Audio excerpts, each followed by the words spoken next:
Zion Black is I like to think of it more as my moniker for music. Well, now it's sort of evolving into a moniker for all my creative outlets, because aside from music, I pursue film and photography and art, digital artist. So it's sort of become sort of my creative outlet, you know. But yeah, Zion Black, most people know me as a musician, producer. Predominantly, I'm into electronic music, you know, EDM, dubstep, trap, house, electro house, drum and bass. I just jump from genre to genre, really. And yeah, that's it. I'm an all-round creative person, I guess. And I believe a person needs to pursue their passions. You know, that's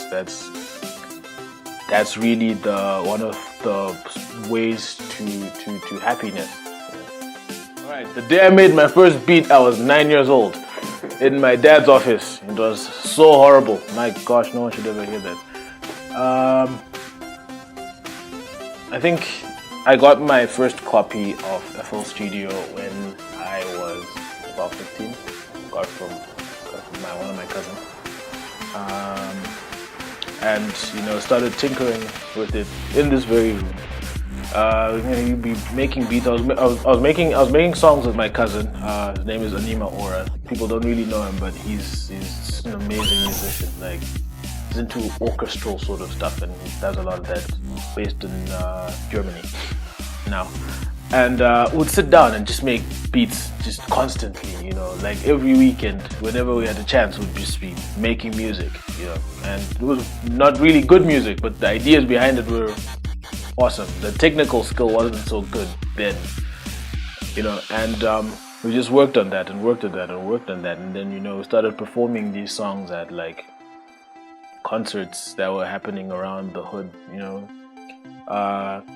Used to sing, I used to rap. Most people don't know that. I'm actually a convincing rapper. Like, for me, Cascade and Deadmau5 are the first guys I listened to who just threw me into electronic music. It was amazing. It was like this whole other world, you know. It was different. So I was like, I'm gonna make that. I started making beats like that, you know, and then, yeah, lo and behold, a couple of years later, tracks got out on radio, people started liking it, and you know, the rest is history. And it was blog or producing blog, and you know, I used to have those same issues as well, you know, where you really can't make anything for a while, and you know, because it kind of used up all the creative juice that you have. For me, it's about constantly looking for music and listening to music and seeing what people are coming up with, and just always experimenting. Like, I never try and stick to a formula, looking for something fresh and something new and something dynamic, you know? And when the music isn't coming out, you know, you move to something else, you know, mess around with the live aspect, getting out there, you know, trying to break through the noise. And it's become very difficult because there's so much that's out there. For me, the lucky break was, you know, I did a remix that everyone just sort of you know, went viral, and then everybody was just talking about it, and then the next songs that I put out were big, and then, you know, after that, you know, people sort of were into the whole idea of what I do. And I noticed it even there's a lot of younger producers who send me their stuff. You know, they send me links to their music on SoundCloud, or email me tracks, or send me stuff on my phone. And some of them need work, but some of them are amazing, you know. And for saying, my biggest breakthrough, I haven't had it yet. But I think last year was a very dope year. Towards the end of it, you know, that's when I released the track Rwafa. That has been a milestone for me. And also, just, you know, there's a lot of shows that are going to be coming up, and appearances that I'll be making in things. You know, I could term, you know, words of wisdom.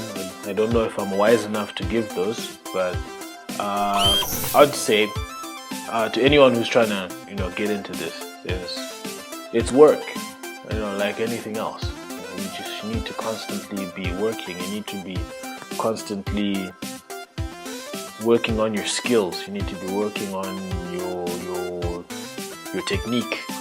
The performance side of it, you just always need to make sure that you put a lot of effort into getting that as tight as possible, because at the end of the day, that's what separates you from everyone else. It's about are you able to your ability, your creativity, your uniqueness. You need to play on those strengths, and that's awesome.